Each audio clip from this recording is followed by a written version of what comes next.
रहा है, लेकिन जो कर रहा है वो जान रहा है। उसी तरह वचन से बाबू आप लोग आगे बढ़िए, एक साथ मिल के रहिए, खूब कमाइए, खूब बढ़िए, लोगों का भी देखिए सुनिए। कोई बाड़ी से हो गया, शरीर से हो गया, कोई ज़रूरत है तो वो ज़रूरत करने लगे, भाई थोड़ा हमारा इनका मदद कर दिए, किसी को ज़रूरत है तो जाके मदद कर दिए, तो ये शरीर से हो गया। तो कुशल कर्म, तो सब पापस अकर्णम कुशलस उपसंपदा। और कुशल कर्म एक बार मत करिए, अच्छा कर्म जो है, पुण्य जो है एक बार मत करिए। किसी की एक बार मदद कर दिए तो हो गया, नहीं ना हुआ, उसको बार बार करिए। जैसे एक उदाहरण से समझिए, आपको अगर पैसा मिलता है तो आप लोग क्या करते हैं? एक बार मिलता है तो बचाते हैं, और दूसरी बार मिलता है तो खर्च करते हैं, नहीं ना? बैंक में पैसा बार बार जमा करते हैं ना, जमा करते हैं कि नहीं करते हैं? करते हैं कि नहीं करते हैं? आप करते हैं ना।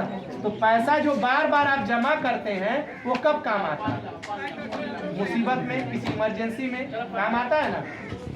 उसी तरीके से जब हम अपने जीवन में कुशल कर्म करते हैं और बार बार करते हैं तो वह हमारा मदद करता है। कब? जब कोई हमारी मदद नहीं करता, कोई हमारे सामने नहीं रहता कि कोई हमारा मदद करे, उस समय जो आपके द्वारा किया गया कुशल कर्म होता है, जो अच्छा कर्म होता है, वो आपका मदद करता है। जैसे आप लोग उदाहरण के स्वरूप समझिए कि आप लोग सुनते होंगे कि 4 लोग थे और एक्सीडेंट हो गया, 2 लोग मर गए, 2 लोग बच गए। सेम गाड़ी था, सेम टक्कर हुआ, लेकिन 2 बच गए, 2 मर गए। कैसे? वो जो 2 बच गए और जो 2 मरे, तो 2 मरने वाले से ज्यादा कुशल कर्म 2 बचने वाले का। उसने अपने जीवन में उन दोनों से ज्यादा कुशल कर्म किया था, अच्छा कर्म किया था, जिसकी वजह से उसकी आयु बची।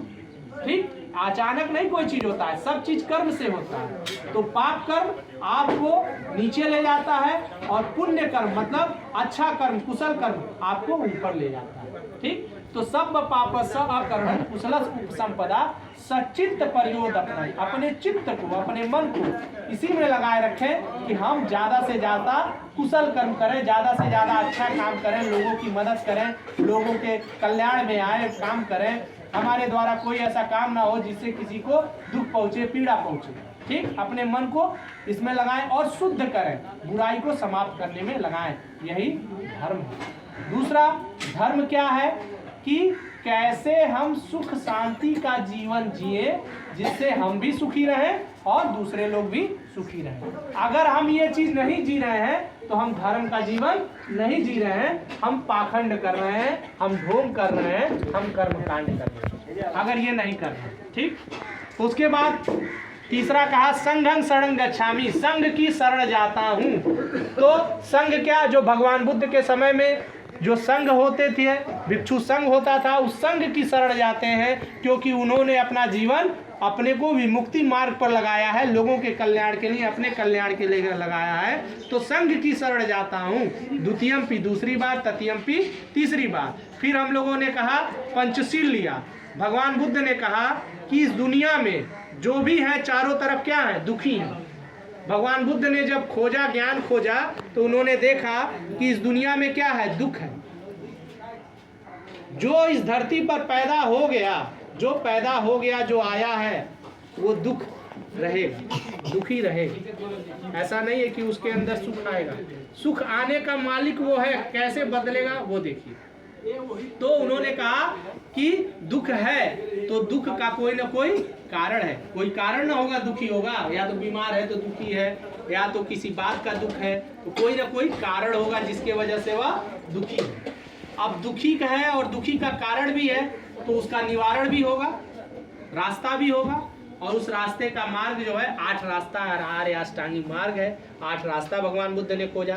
जैसे मान लीजिए डॉक्टर भैया हैं, अब इनके पास कोई गया बीमार आदमी, तो दुखी होके गया ना, तो ये देखेंगे कि वो बीमार है तो कारण ढूंढेंगे काहे बीमार है, तो चेक करवाएंगे, भैया खून चेक कराओ, तो पता चलेगा हीमोग्लोबिन कम है, चाहे टाइफाइड है, तो कारण पता चला, तो दुख हुआ, उसको बीमारी है तो दुख है।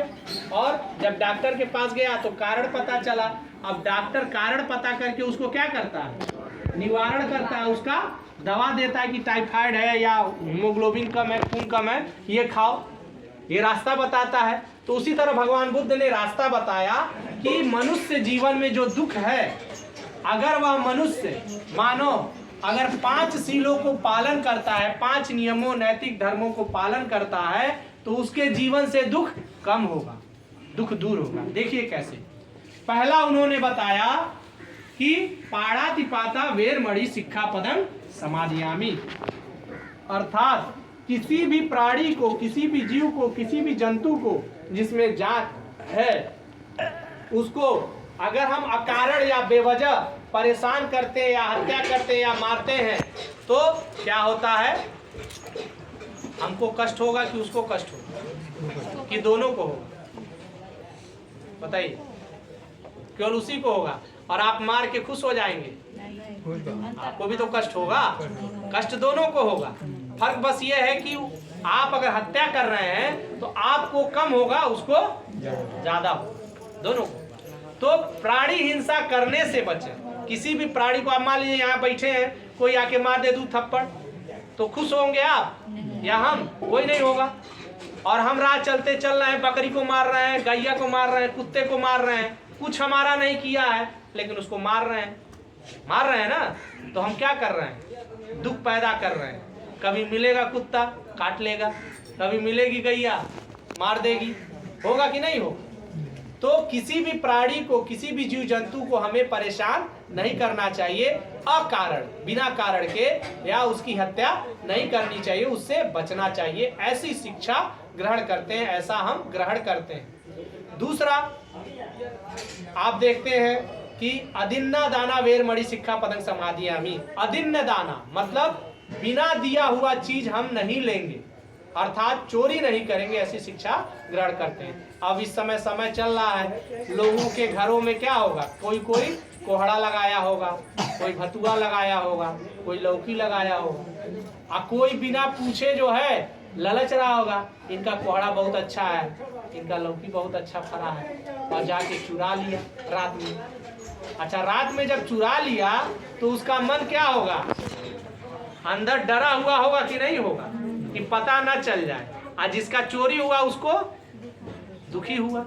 तो उसी तरीके से जब आप किसी का सामान बिना पूछे लेते हैं तो आप क्या करते हैं? दुख पैदा करते हैं। और लड़ाई झगड़ा हो गया तो थाना पुलिस हो गया, और बढ़िया लड़ाई झगड़ा हो गया तो कोर्ट कचहरी हो गया। किसके वजह से? एक कोहड़े के वजह से, एक लौकी के वजह से। तो दुख पैदा कर रहे हैं कि नहीं कर रहे हैं? हो रहा है कि नहीं दुख?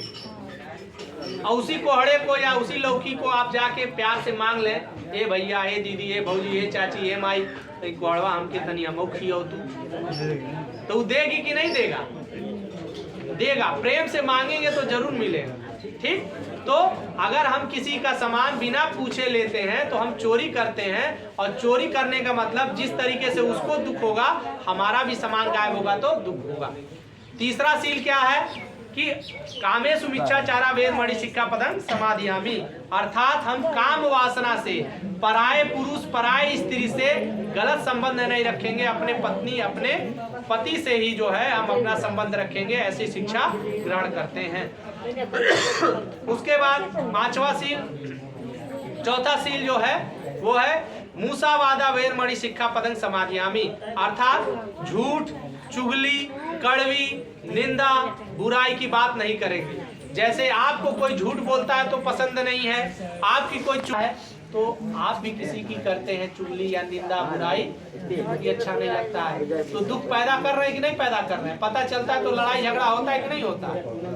तो ऐसा कार्य सूरा मेरे मज्ज पमाद ठाना वेरमणि सिक्खापदं समादयामि, हम कच्ची पक्की शराब, किसी भी प्रकार का नशा करने से बचें। जब व्यक्ति नशा करता है तो क्या करता है? होश में नहीं रहता, और वह जब होश में नहीं रहता तो वो बहन, बेटी, भाई, पिता किसी को नहीं समझता है, वो कोई भी गलत कार्य कर जाता है। तो इसलिए हमें इन चीजों से बचना चाहिए। तो भगवान बुद्ध ने कहा जो अपने जीवन में इन 5 सीलों का पालन करता है, और जितना पालन करता है उतना वह सुखी होता है। ठीक। अब इस संदर्भ में एक कहानी है, उसको सुना के मैं इसको समाप्त करूंगा। ठीक है, तो सुनिए। एक महिला रहती है जिसका नाम रहता है पट्टाचारा।